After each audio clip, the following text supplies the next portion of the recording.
ठीक है, ओके। तो लास्ट क्लास में मैंने कुछ होमवर्क दिया था आपको, होमवर्क दिया था ना कि इनके डायमेंशनल फार्मूला आपको लिखने हैं। याद है कि इनके इनके डायमेंशनल फार्मूला लिखने थे अपने को। होमवर्क होमवर्क के पहले मैं होमवर्क ओके, होमवर्क के पहले अपन ने लास्ट क्लास में कुछ डायमेंशनल फार्मूला लिखना सीखे थे। वो मैं बता दूं फटाफट आप लोगों को। Speed and velocity, speed oblique velocity, इनका डायमेंशनल फार्मूला सेम होते हैं। क्या होते बेटा इनके dimensional formula speed and velocity के? L/T। हाँ, L1 t माइनस 1 ऐसा भी लिख सकते हो, या m to the power 0 L to the power 1 t to the power minus 1। ठीक है, स्पीड वेलोसिटी के डायमेंशनल फार्मूला सेम रहते हैं। फिर आता है एसिलरेशन। ठीक है, एसिलरेशन, एसिलरेशन के लिए क्या होता है बेटा dimensional formula? L1 t minus 2 m0। Very good. या फिर आप ऐसा भी लिख सकते हो m to the power 0 L to the power 1 t to the power minus 2। Okay, ठीक। एंड देन एसिलरेशन के बाद में फोर्स, फोर्स के लिए m to the power 1 L to the power 1 t minus 2। समझ गए? Force equals to mass into acceleration होता है, तो एसिलरेशन का याद है तो आप फोर्स का लिख सकते हो।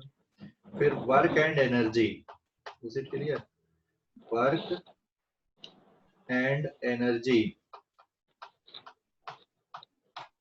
वर्क एंड एनर्जी क्या था dimensional m formula? to the power 1 L to the minus 2। Yes, very good. ठीक है, so this is the dimensional formula. Work and energy m to the power m to the power 1 L to the power 2 t to the power minus 2, और अपन direct बोलेंगे m1 L2 t minus 2, ऐसा है ना। वो power मतलब अपने मन में ही रहेगा कि हाँ अपन पावर की ही बात कर रहे हैं यहाँ पे, बट वो सही तरीका नहीं है, लेकिन एक कॉमन वे पे हम इसको बोल सकते हैं वैसा। फिर इसके बाद क्या था? बस इतने ही थे क्या? और भी थे? सरफेस टेंशन नहीं, वो तो होमवर्क के लिए दिया था मैंने। ये तो अपन ने उस दिन सीखे थे कि कैसे निकालते हैं, कैसे लिखते हैं। उसके बाद फिर जो कुछ पोर्शन था वो मैंने होमवर्क के लिए डाल दिया था कि हाँ होमवर्क में हमको कौन कौन से करना है ना। तो फिर बहुत सारे फार्मूले आते हैं, तो आज अपन कुछ और फार्मूला लिखना सीखेंगे और होमवर्क वाले पोर्शन को अपन डिस्कस करते हैं अभी पहले तो, है ना। तो आप लोग इस पेज का स्क्रीनशॉट ले लो, ले लिए? नेक्स्ट आ जाएगा अपना अभी ये पेज नंबर 2। फिर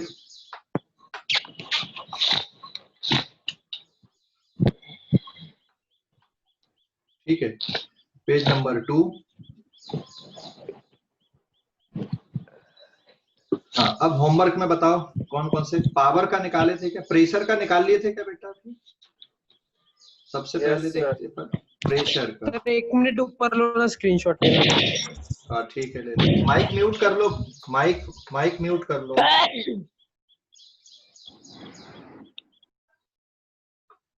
हाँ,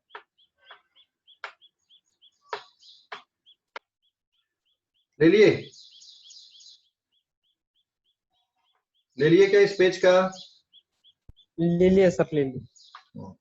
page number 2, pressure. Pressure equals to क्या होता है? Force upon area. Yes, this is force upon area. और फोर्स के लिए अपन ने ऑलरेडी पढ़ा हुआ है m1 L1 t माइनस 2, और एरिया के लिए क्या पढ़े थे? एल स्क्वायर पढ़े थे। एरिया के लिए एल स्क्वायर पढ़े थे ना? Yes sir. तो अब ये कितना बन जाएगा यहाँ पे? m to the power 1 L to the power, देखो बेस सेम है ना, तो पावर यहाँ पे ऊपर लेके जाओगे तो L to the power minus 2 लिखोगे, फिर माइनस 2 सॉल्व कर दो, L to the power 1 and minus 2, base same है तो पावर को आप ऐड या सब्ट्रैक्ट कर सकते हो या ऐड कर सकते हो, है ना। So this is m to the power 1, l to the power -1, t to the power -2. समझ गए बेटा? समझ गए? Yes, sir. Okay, so this is the dimensional formula of pressure. और इसकी अगर एसआई यूनिट यहीं पर देखोगे आप, तो एसआई यूनिट क्या बन जाएगी प्रेशर की? प्रेशर की एसआई यूनिट क्या बनेगी? देखो, फोर्स के लिए होता है न्यूटन और एरिया का metre square. So SI unit is Newton per meter square. This is also collectively called Pascal. ठीक है, ये पास्कल है, समझ गए? कलेक्टिवली कॉल्ड पास्कल प्रेशर के लिए। क्लियर हो गया अभी कि नहीं? फिर आप यहाँ पे देख लो डेंसिटी के लिए डायमेंशनल फार्मूला। डेंसिटी, डेंसिटी, हाँ बोलो बेटा। प्रेशर वर्ड को भी यूनिट के हिसाब से गिनते हैं ना? मैंने अभी उसमें पढ़ा कंसेप्ट ऑफ फिजिक्स में। जैसे पार्शल, किसी के पार्शल ने क्या आईएस यूनिट थी उसमें, और प्रेशर सीजीएस यूनिट में आ रहा था। प्रेशर सीजीएस यूनिट में आ रहा था? Yes sir. नहीं नहीं नहीं, ऐसा नहीं, कुछ और पढ़ा होगा तुमने, मेरे को वो दिखाना तो, या एक मिनट तो है, अभी बुक है तेरे पास में? हाँ ठीक है, उसके मैं पास बाद में आपको फोटो भेज दे। हाँ हाँ ठीक है, एक मिनट, तू अभी, मैं अभी तेरा अभी डाउट क्लियर कर देता हूँ। तू बुक के पास में कैमरा लेके जा जल्दी से, और वहां पे फोकस कर, है ना? अगर मैं देख पाऊंगा तो मैं तेरे को अभी डाउट क्लियर कर देता हूँ, बाकी बच्चों के लिए भी हो जाएगा वो, इसलिए, नहीं तो मैं तुमको बाद में भी बोल देता, है ना? ठीक है, यस, जल्दी से। 2 मिनट। Yes sir, 2 minute. हाँ, वीडियो ऑन करके। क्या था कॉन्सेप्ट ऑफ फिजिक्स में, इसने पढ़ा है कि how many CGS unit of pressure is equals to 1 pascal. Pascal is the SI unit, और अगर आप इसकी सीजीएस यूनिट यहाँ पे देखोगे तो सीजीएस यूनिट क्या बनेगी? न्यूटन की जगह पे क्या लिखोगे आप? डाइन, डाइन पर सेंटीमीटर स्क्वायर लिखोगे कि नहीं? हेलो, डाइन पर सेंटीमीटर स्क्वायर लिखोगे? ठीक है। Yes sir. तो अब आप क्या कर दो, कन्वर्जन कर लें बेटा अपन। तो how many CGS unit is equals to pascal ना? Yes sir. तो आप यहाँ पे लिखो 1 पास्कल। 1 पास्कल मतलब 1 न्यूटन पर metre square. Is it clear? 1 newton मतलब 10 टू द पावर 5 डाइन होता है, पढ़ाया था। Yes sir. और 1 मीटर स्क्वायर में कितने सेंटीमीटर स्क्वायर आएंगे? 100। 10 to the power 4 centimetre square होगा ना ये, समझ गए? इसलिए मैंने बोला था कि ये सब कन्वर्जन आप फटाफट किया करो। तो अब देखो यहाँ सॉल्व करोगे, ऊपर है 50, नीचे है 40, तो कितना बचेगा? 10। So the answer is 10 dyne पर सेंटीमीटर स्क्वायर। समझ गए? 1 pascal. Yes sir. Okay fine, अभी क्लियर हो गया? किसी को कोई डाउट इस पे? अभी देख लो मैं क्यों कन्वर्जन तुम लोगों से करवाता हूँ ये सब, है ना? जिससे आप जब पढ़ो तो आपको कहीं पर भी आप उलझो नहीं आप, इसलिए एक बार आप कन्वर्जन करके खुद से देखो। Don't trust on any other. मैं जो लिख रहा हूँ मैंने कन्वर्ट कर दिया, ठीक है भाई, वो मेरे लिए, मैं सीखा हुआ हूँ, लेकिन आपको भी करके देखना कन्वर्जन। आप खुद से 1-2 बार करके देखोगे ना, तो फिर आपको बाद में दिक्कत नहीं होगी ये कन्वर्जन करने पे। Okay, so this is page number 2। अब इस पेज का स्क्रीनशॉट ले लो, अपन अगले पेज पे जा रहे हैं यहाँ पे, है ना? अगले पेज पे जा रहे हैं अपन, हम पेज नंबर 3 पे।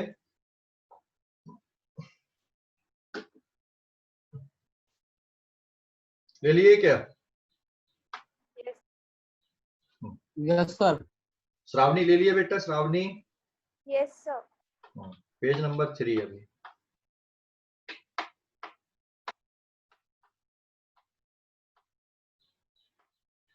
ठीक है, अब डेंसिटी के लिए लिखना अपने को, है ना? डेंसिटी के लिए डायमेंशनल फार्मूला। डेंसिटी को मैं सिंबल रो से डिनोट कर दे रहा हूँ, and density is equal to क्या होता है? Mass upon volume. Volume. Yes, this is mass upon volume, very good.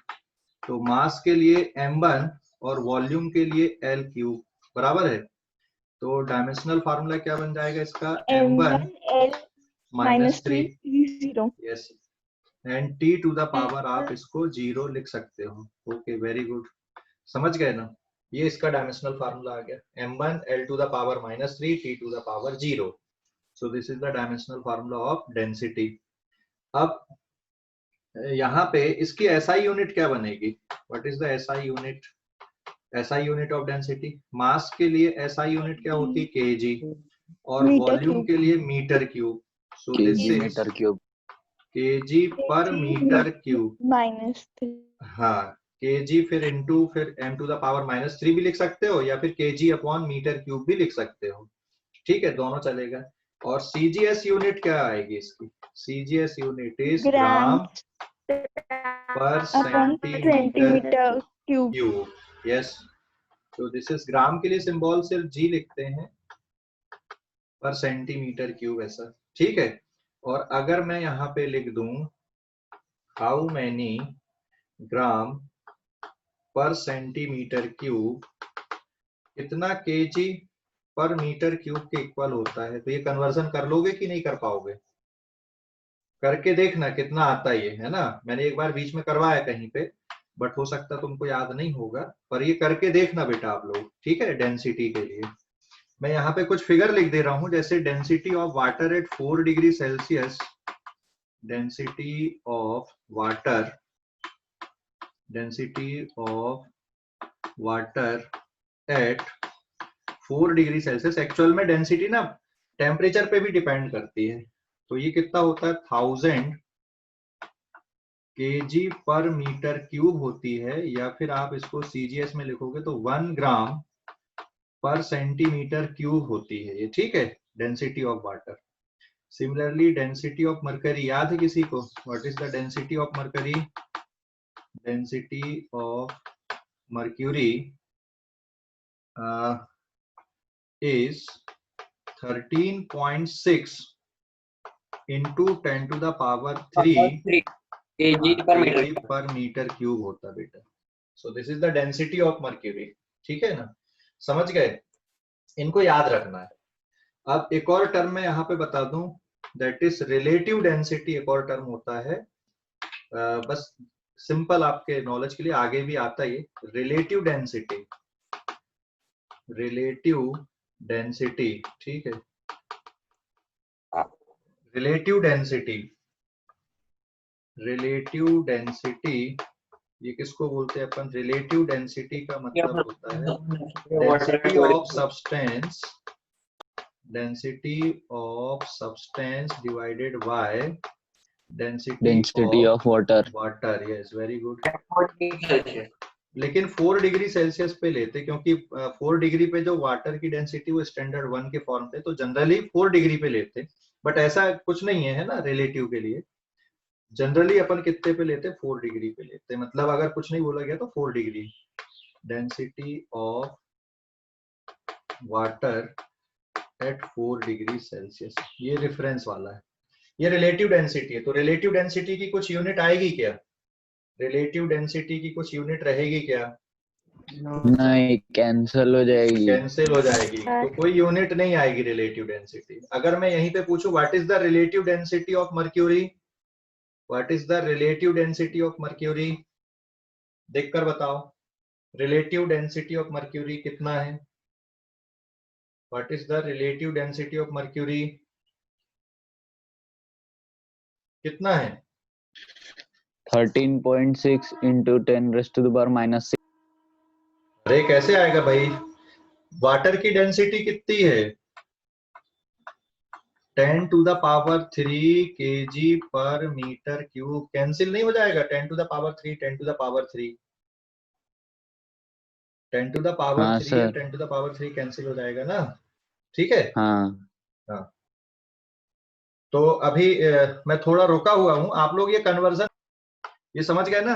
ये आंसर आना चाहिए, 1 ग्राम पर centimetre cube is equal to 10⁻³ 3 kg पर मीटर क्यूब होता है। जनरली यहाँ पे कंफ्यूज हो जाते बच्चे कि यार ये तो ग्राम पर सेंटीमीटर क्यूब छोटी यूनिट दिख रही है और केजी पर मीटर क्यूब बड़ी यूनिट दिख रही है, तो यहाँ पे छोटा आंसर आना चाहिए था, है ना? तो ऐसा नहीं है, तो आप कंफ्यूज नहीं होना इससे। ओके, और अगर मैं यहाँ लिखूं बेटा 1000 लीटर, 1000 लीटर में कितने मीटर क्यूब होते, कोई बताएगा क्या? 1000 लीटर वॉल्यूम होता ना लीटर, इसमें कितने मीटर क्यूब होते? 1000 लीटर, 1000 लीटर 100 कितना मीटर क्यूब होता है? ठीक है, ये तुम्हारे लिए छोड़ दिया हूं मैंने, अभी बताना मुझे सर्च मार के। सर्च मारना मतलब गूगल में सर्च मत मारना। अभी क्या गूगल के कारण क्या होता है ना, वो एक प्रकार की गाइड हो गई तुम्हारी, तो उससे तुम तुरंत देख लेते हो, लेकिन वो लॉन्ग लास्टिंग नहीं रहता। और बुक से जब आप सर्च करते हो उसी को, तो फिर वो लॉन्ग लास्टिंग रहता है, फिर वो आप उसके साथ में और भी चीजें पढ़ते हो। ठीक है, 1 मीटर क्यूब अभी की अभी देख लिया क्या? 1 मीटर तन्वी, तन्वी बोलो बेटा। पर 1 मीटर नहीं, आंसर तो सही है, अभी के अभी गूगल से पूछ लिया उसने लगता है। तन्वी बोलो, तन्वी, तन्वी। वो बाय नहीं सर, वो बाय चांस सेंड हो गया था। अच्छा, okay, sorry. So next page number 4 पे आते हैं अपन अभी, है ना? ये पेज नंबर 3 स्क्रीनशॉट ले लो इसका, श्रावणी। हाँ, पेज नंबर 4। डेंसिटी समझ गए, प्रेशर भी हो गया ना अपना? प्रेशर हो गया क्या ऊपर अपना? Yes sir. हाँ, अभी पावर के लिए बताओ, पेज नंबर 4, पेज नंबर 4, ये पेज नंबर 4 आएगा ना? हाँ, पेज नंबर 4, पावर का डायमेंशनल फार्मूला और उसकी यूनिट, ऐसा यूनिट है ना पावर। पावर के लिए भी सिंबल पी ही यूज करते, ऐसा कुछ नहीं रहता। पावर इक्वल्स टू क्या लिखे थे अपन ने? Work upon time. वर्क और अपॉन टाइम। और क्या लिखे थे? Power P equals to work upon time, या फिर इसी को लिखते हो आप एनर्जी अपॉन टाइम ना? ठीक है, एनर्जी अपॉन टाइम या वर्क अपॉन टाइम। अभी बताओ, वर्क के लिए डायमेंशनल फार्मूला ऊपर पढ़े, वर्क और एनर्जी का एक जैसा होता है, m1 l2 m1 t हाँ l2 -2 t to the power -2 okay, फिर टाइम के लिए t to the upon power t 1, तो फिर कितना बचा ये m1 m1 m1 L2 l2 t to the t power -3 -3 की -1? -3 हाँ, -3 यहाँ पर भी गड़बड़ करते हैं ना, तो t टू द पावर -3, समझ गए? और इसकी SI यूनिट क्या आ जाएगी पावर की? SI यूनिट जूल पावर पर की, सेकेंड। यस, जूल पर सेकंड। जूल पर सेकंड कलेक्टिवली Watt. किसके इक्वल होता है? वॉट के Watt. इक्वल। वाट। हाँ, वॉट लग गई वाला वॉट नहीं है ये, ठीक है, साइंटिस्ट के नाम है ये। ओके, पावर के बाद में अभी सरफेस टेंशन, सरफेस टेंशन ना,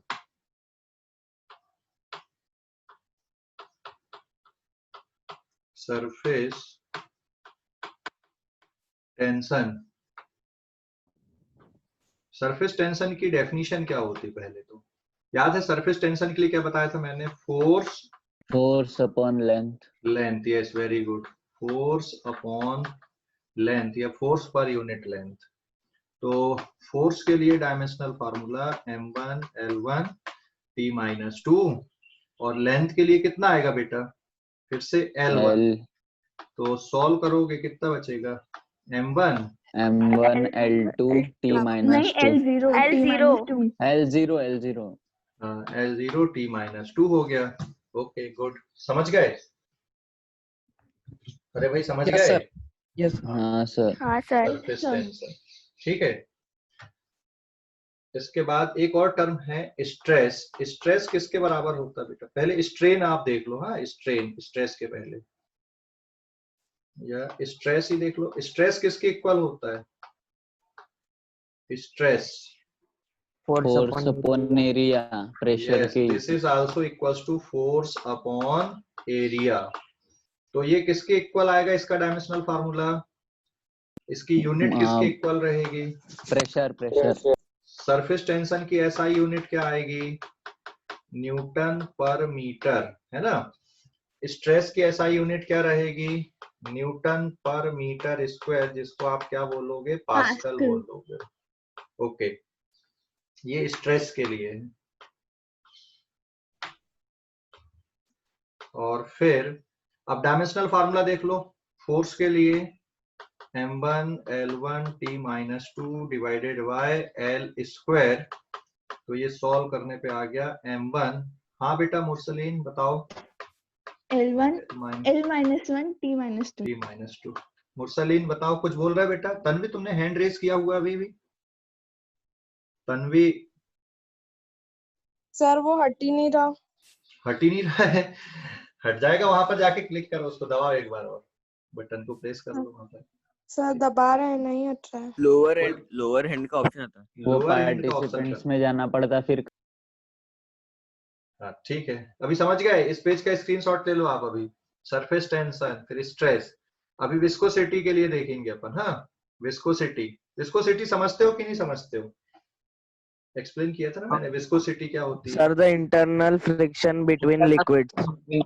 internal friction between the liquid layers, different layers of liquid, उसको अपन विस्कोसिटी बोलते हैं।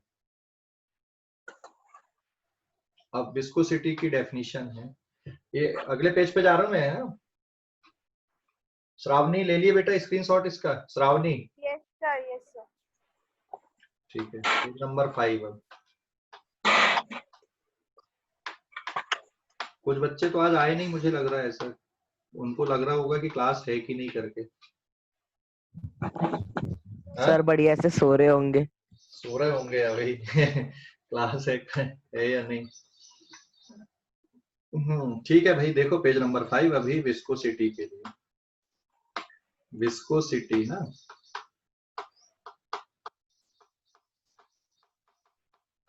विस्कोसिटी, ठीक है। विस्कोसिटी में क्या होता है डायमेंशनल फार्मूला, या विस्कोसिटी के लिए मैं लिख रहा हूं यहाँ पे नीटा। ये एक्चुअल में प्रॉपर्टी होती है, सरफेस टेंशन भी प्रॉपर्टी होती है लिक्विड की, और विस्कोसिटी लिक्विड और एयर दोनों की प्रॉपर्टी होती है, ठीक है ना? जब कोई फ्लूइड, या अपन ये बोल सकते हैं कि viscosity is the property of fluid, जब कोई फ्लूइड फ्लो होता है तो उसके डिफरेंट लेयर्स के बीच में इंटरनल फ्रिक्शंस लगते हैं, उसी प्रॉपर्टी को आप विस्कोसिटी बोलते हो। और जैसे आपने रेसिस्टिविटी पढ़ा है, रेसिस्टिविटी पढ़ा है कि नहीं पढ़ा है 10th स्टैंडर्ड में? पढ़ा है। जैसे रेसिस्टिविटी होती है ना? और जो इंटरनल प्रॉपर्टी से रिलेटेड जो टर्म्स हैं वो तो आपके वायर से रिलेटेड हो गया, तो वैसे ही विस्कोसिटी फ्लूइड से रिलेटेड प्रॉपर्टी हो गई, इंटरनल प्रॉपर्टी एक प्रकार से, ठीक है ना? तो इसके लिए अपन विस्कोसिटी को किससे डिनोट कर रहे हैं? नीटा से। और यहाँ पे इसका जो फार्मूला होता है, ध्यान रखना, formula will be given by force upon area upon velocity upon length। हाँ, अपॉन वेलोसिटी अपॉन लेंथ, ठीक है। तो बेसिकली फोर्स अपॉन एरिया जो होता है ना यहाँ पे विस्कोसिटी, ये शियर स्ट्रेस आप बोल सकते हो, स्ट्रेस अपॉन वेलोसिटी ग्रेडियंट आप बोल सकते हो। तो अभी मैं उत्ते पे नहीं जा रहा हूँ, जब अपन चैप्टर पढ़ेंगे तो ऑटोमेटिकली हम डिटेल पे जाएंगे इसका। आप इसको सिंप्लीफाई करो, पहले सिंप्लीफाई कर लोगे तो आप इसको क्या लिखोगे डायमेंशनल फार्मूला लिखने के लिए? Force upon area into length ऊपर आ जाएगा आपका, divided by velocity. Is it clear? अब डायमेंशनल फार्मूला बना दो। फोर्स के लिए m1 L1 T minus 2, area के लिए L स्क्वायर, फिर लेंथ के लिए एक L1, वेलोसिटी के लिए L1 T माइनस 1। समझ गए? हेलो, समझ गए कि नहीं? Yes sir. अब इसको सिंप्लीफाई कर देना, तो ये बचेगा m1 और L माइनस 1 बचेगा ना? हेलो, यस L सर, और माइनस T 1 बचेगा। माइनस 1। हाँ देखो, ये एक L1 और ये L2 कट गया, तो एक L माइनस 1 बचा, और T माइनस 1। हाँ t माइनस 1 बचेगा क्योंकि डिनोमिनेटर में भी पावर -1 वाला ऊपर जाके +1। सो this is the dimensional formula of viscosity. ठीक है, ये विस्कोसिटी का डायमेंशनल फार्मूला हो गया। क्लियर हो गया। अब यहाँ पे यूनिट देखो बेटा, इसकी यूनिट क्या बनेगी, फोर्स अपॉन एरिया की यूनिट क्या होती है, that is equals to pascal. Pascal मतलब न्यूटन पर मीटर स्क्वायर, और वेलोसिटी की यूनिट होती मीटर पर सेकेंड। फिर इसमें डिवाइडेड बाय और एक बार और मीटर से डिवाइड करोगे तो मीटर मीटर हो जाएगा कैंसिल, तो ये ओवरऑल बचेगा पास्कल सेकेंड। पास्कल सेकेंड, ठीक है ना, pascal second is the SI unit. Clear हो गया बेटा। पास्कल सेकेंड या फिर न्यूटन पर मीटर स्क्वायर इनटू सेकेंड, ये एसआई यूनिट है इसकी। क्लियर हो गया कि नहीं? हेलो, अरे क्लियर हो गया? Yes sir. ओके, ये समझ गए आप लोग? किसी को कोई डाउट यहाँ पे डायमेंशनल फार्मूला पे, इस पे? No sir. No, sir. हाँ ओके, अब अगले पेज पे जा रहे हैं अपन। हाँ, पेज नंबर 6 पे ले लो, अभी इस पेज का भी स्क्रीनशॉट ले लो। ले लिया।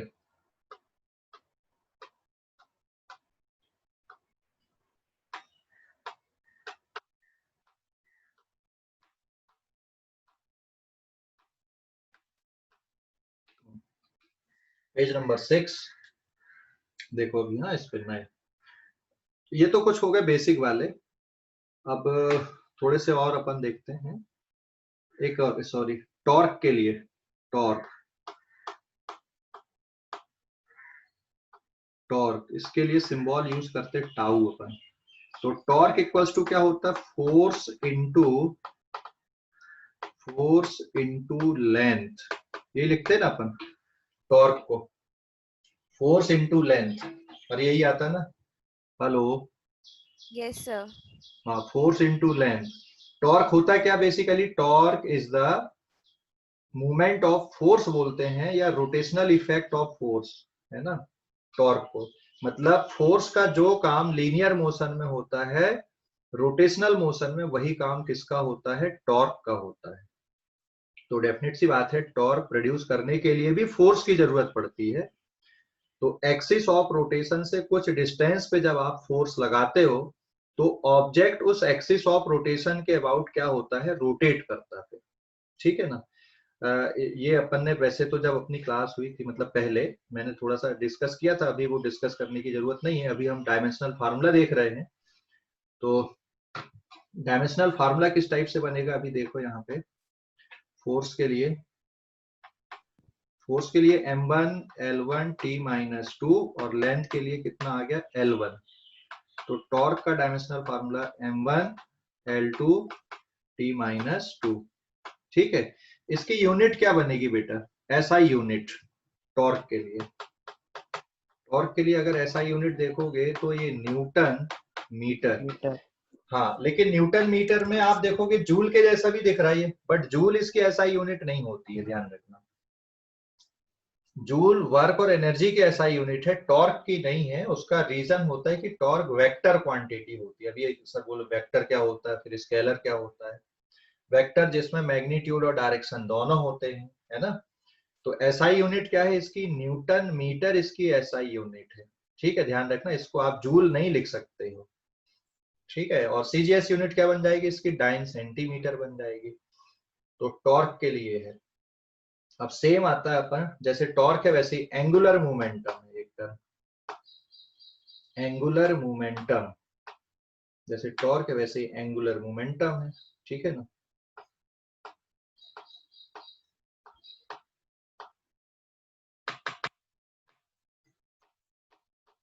एंगुलर मोमेंटम, हाँ,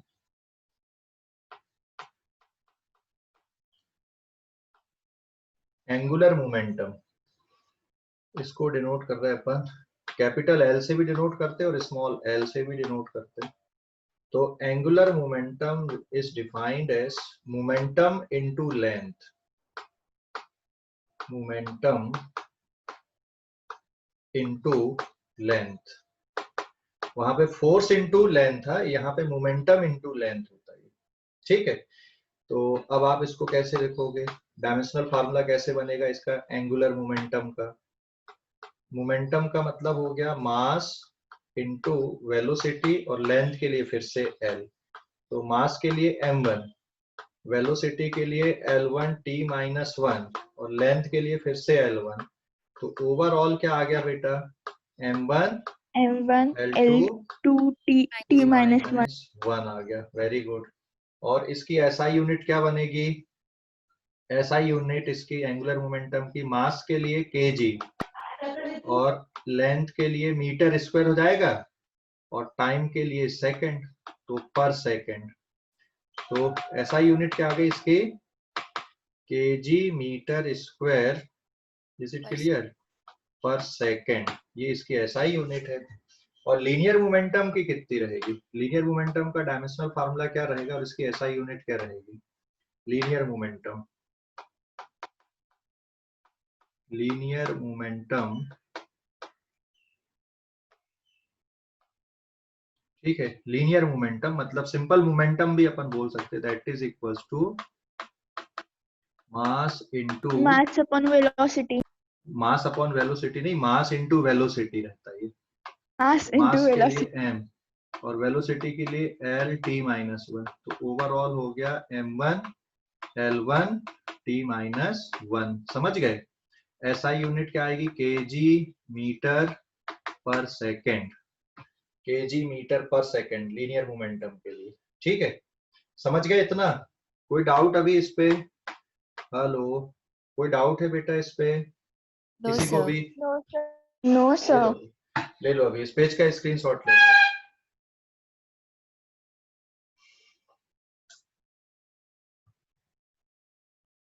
तो torque, angular momentum, linear momentum, viscosity, surface tension, stress, strain. Strain क्या होता है, change in dimension upon original Original dimension. dimension.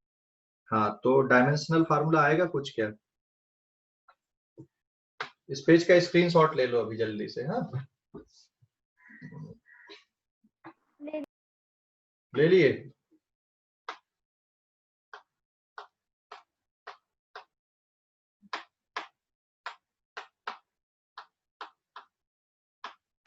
Page number 7 अभी, ठीक है। Strain हाँ, स्ट्रेन का डायमेंशनल फॉर्मूला बनेगा ही नहीं. नहीं बनेगा पक्का। स्ट्रेन इक्वल्स टू होता लेंथ है कट जाएगा. Change in dimension divided by original dimension. मतलब change in length upon change in original length, या Original length. Change in volume upon original volume, जो भी हो, या change in area upon original area. तो कोई डायमेंशनल फार्मूला बनेगा ही नहीं इसका, ठीक है ना, इसका कोई डायमेंशनल फार्मूला नहीं बनेगा। मतलब कैसी क्वांटिटी हो गई ये, डायमेंशन डायमेंशनलेस। लेस, या तो L अपॉन L, L to the power 0, M to the power 0, L to the power 0, T to the power 0, ये डायमेंशन लेस है। हाँ, अब एंगल के लिए बताओ, एंगल, एंगल, एंगल के लिए क्या डायमेंशन बनेगी, बता सकते हो क्या, एंगल के लिए, एंगल के लिए Sir, इसका dimension. Length into length dimension. Sir इसका भी नहीं बनेगा। डायमेंशनलेस। एंगल की डेफिनेशन क्या होती, arc length radius. On radius. Very good. दोनों लेंथ लेंथ है तो कट जाएंगे। हाँ, दोनों लेंथ लेंथ है, लेंथ अपॉन लेंथ, तो कट गया, L टू द पावर 0 हो गया, M to the power 0, L to the power 0, T to the power 0। So this is dimensionless. But इसकी SI यूनिट होती है, SI यूनिट इज रेडियन, है ना, symbol होता RA, SI unit is radian, symbol is RA। और ठीक है ना, SI unit radian, symbol RA। फिर एक और कन्वर्जन भी बताया था मैंने बेटा, 180 degree is equals to pi radian. Pi मतलब 3.14 रेडियन। 3.14 और 22/7. हाँ, या फिर 22/7। Okay good. Angle, solid angle, solid angle समझते हो कि नहीं समझते हो?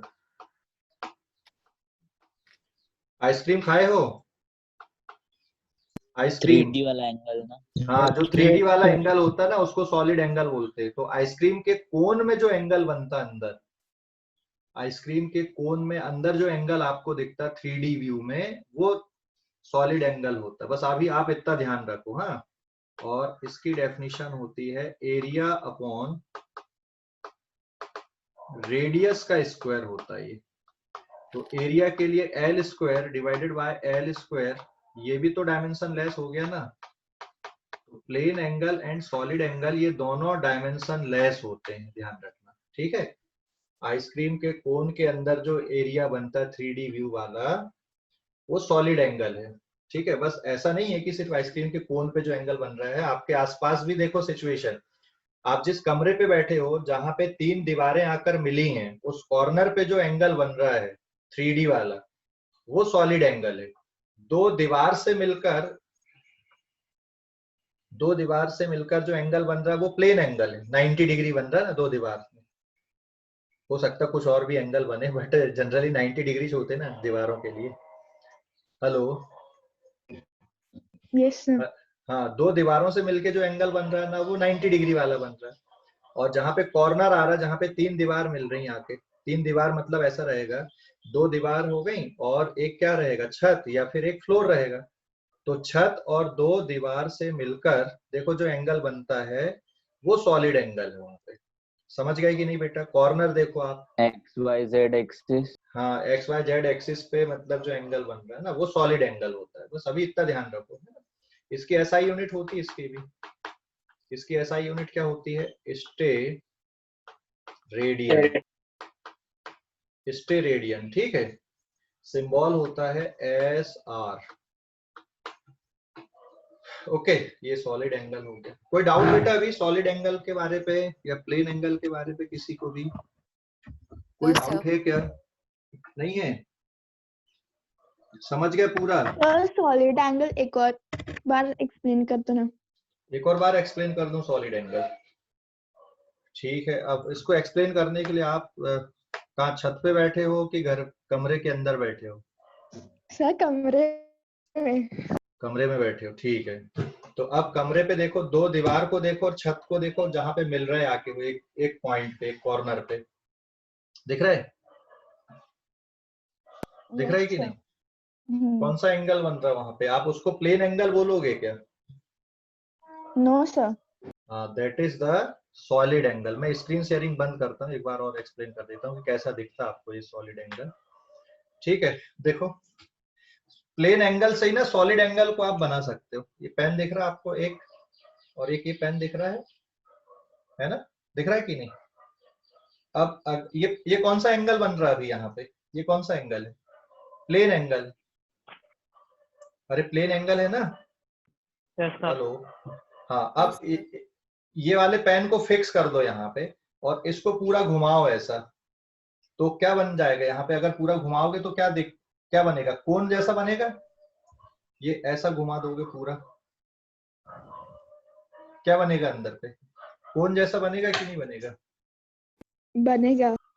हाँ, तो फिर कौन सा एंगल बन जाएगा वो? Solid angle.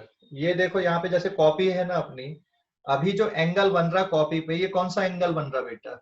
ये प्लेन एंगल है ना? हाँ, ये प्लेन एंगल है। अभी जैसे कुछ है 30 डिग्री का होगा, अगर आप एक दूसरे के परपेंडिकुलर रख दोगे तो कितने डिग्री का एंगल बन जाएगा? ये 90 डिग्री का। 90 डिग्री। हाँ, अब अगर अपन इसके ऊपर, जैसे मैंने ये मोबाइल भी रख दिया, छत बना दिया यहाँ पे, ऐसा देखो,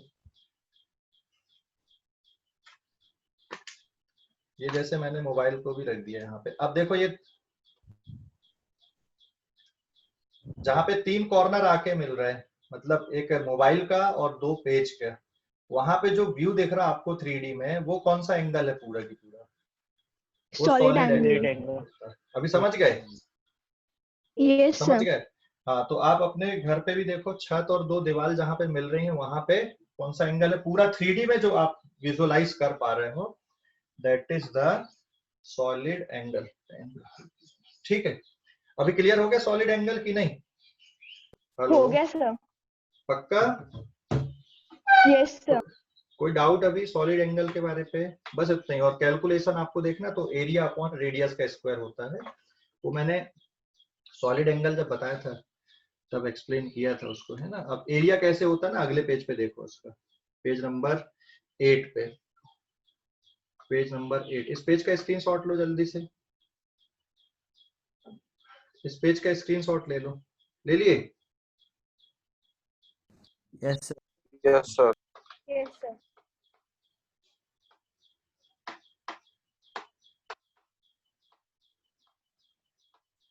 देखो अभी पेज नंबर 8 पे, हाँ, जो सॉलिड एंगल और प्लेन एंगल की हम बात कर रहे थे, ये एक रेफरेंस लाइन आप बनाओगे, ये कोई पॉइंट ले लेना, ये कोई पॉइंट ले लेना, और यहां से आर्क आप ड्रॉ कर दो ऐसी, तो ये हो जाएगी इसकी रेडियस, और ये जो एंगल यहाँ पे बन रहा बेटा, इसको आप प्लेन एंगल बोलते हैं, P से Q तक। और आर्क लेंथ कौन सी इसमें? L is the arc length. तो यहाँ पे ये है प्लेन एंगल थीटा, है ना। Plane angle theta is equal to arc length upon radius. अभी समझ गए कि नहीं? अरे भाई समझ गए plane angle? Yes sir. Yes sir. हाँ, और सॉलिड एंगल को समझने के लिए आपको स्फीयर से आप समझोगे तो जल्दी आ जाएगा आपको कि एरिया कौन सा लेते हैं अपन। एक मिनट,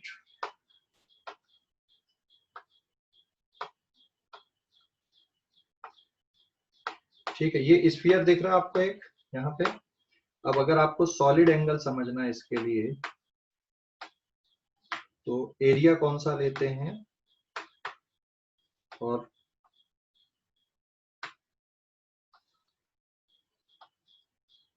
ये 3D पे है ना एंगल बन रहा है यहाँ पे, 3D पे एंगल बन रहा है ना, ये सेंटर से, ये रेडियस है, और ये पूरा 3D पे एंगल बन रहा बेटा, ऐसा 3D पे बन रहा ना एंगल। ये स्फीयर लिया हूं मैंने, ये एंगल 3D पे बन रहा, तो यहाँ पर का एरिया आएगा ये, और ये रेडियस है, तो ये ओमेगा। तो यहाँ जो एंगल आपको विजुअलाइज हो रहा है ये कौन सा है? ये सॉलिड एंगल है। अभी समझ गए सॉलिड एंगल कैसा बनता है? Yes sir. हाँ ठीक है, क्लियर हो गया अभी प्लेन एंगल सॉलिड एंगल। तो सॉलिड एंगल के लिए आप क्या लिखोगे यहाँ पे? That is equals to area divided by square of radius. ठीक है, यहाँ पर के एरिया को आप a लिख दो, तो a अपॉन आर स्क्वायर, और प्लेन एंगल में क्या हो गया? L अपॉन आर हो गया। ठीक है, कोई डाउट अभी इस पे? No sir. हाँ, अब आप इस पेज का भी स्क्रीनशॉट ले लें, इस पेज का भी स्क्रीनशॉट ले लो बेटा जल्दी से। यस सर, हो गया। हो गया, ले लिए? Yes sir. पेज नंबर 9 पे क्लियर हो गया पूरा? कोई डाउट अभी? डायमेंशनल फार्मूला लिखना सीख गए? कैसे लिखते हैं अपन? Sine theta, cos theta, tan theta, या ट्रिग्नोमेट्रिक रेशियो पढ़े ना आपने? क्योंकि क्या दोनों यस की सर। लेंथ कट जाएगा तो जीरो आएगा। जीरो Zero नहीं आएगा। है, डायमेंशन लेस, जीरो नहीं, वन बचेगा बेटा। Plane angle. डायमेंशनलेस। हाँ, उसको डायमेंशन लेस बोलना है, डायमेंशन लेस। Okay, जैसे sir. साइन थीटा बोल रहे हो आप, तो साइन थीटा में क्या आता है? आप क्या कैसे लिखते हो उसको? Perpendicular, opposite upon Opposite tenth hypotenuse. Class के हिसाब से है ना, अपोजिट साइड अपॉन हाइपोटेन्यूज, ये लिखते हो ना। Hypotenuse. अपोजिट साइड भी मतलब लेंथ है, और हाइपोटेन्यूज भी लेंथ है, तो लेंथ डिवाइडेड बाय लेंथ, तो कैंसिल आउट हो जाएगा ना। तो साइन थीटा का अगर आप देख रहे हो 10th क्लास के बेसिस पे, तो साइन थीटा इस डायमेंशन लेस, है ना, opposite side, length upon length, या परपेंडिकुलर अपॉन हाइपोटेन्यूज आप लिखते हो, तो ये L अपॉन L, L to the power 0, M to the power 0, L to the power 0। इसका मतलब क्या हुआ? All trigonometric ratio, all dimensionless. All trigonometric ratio कैसे होते हैं? Are dimension less, ratio are dimension less. समझ गए? कोई डाउट अभी? हाँ, जितने भी ट्रिग्नोमेट्रिक रेशियो सब डायमेंशन लेस है, और उसके अंदर जो एंगल बनता है ना वो भी डायमेंशन लेस है। मतलब पूरा जो साइन थीटा है ये खुद डायमेंशन लेस है, और इसके अंदर जो एंगल आया है ये एंगल भी तो डायमेंशन लेस है ना। अरे हाँ या ना? हेलो, समझ Yes, गए? sir. हाँ, what is the dimension of 30 degree? बताओ जरा, 30 डिग्री की डायमेंशन क्या होगी? Sir dimension less. हाँ, डायमेंशन लेस है। ठीक है, dimension of 30 degree is dimension less. Clear हो गया? तो कल इसके आगे पढ़ेंगे अपन ना यूजेस ऑफ डायमेंशनल फार्मूला, और कुछ उसकी प्रॉपर्टीज वगैरह देखेंगे अपन। ठीक है ना? तो ये आगे की कहानी है। कल मतलब कल का ऑफ है, संडे, मंडे से अपन फिर इसके आगे कंटिन्यू करेंगे। ठीक है?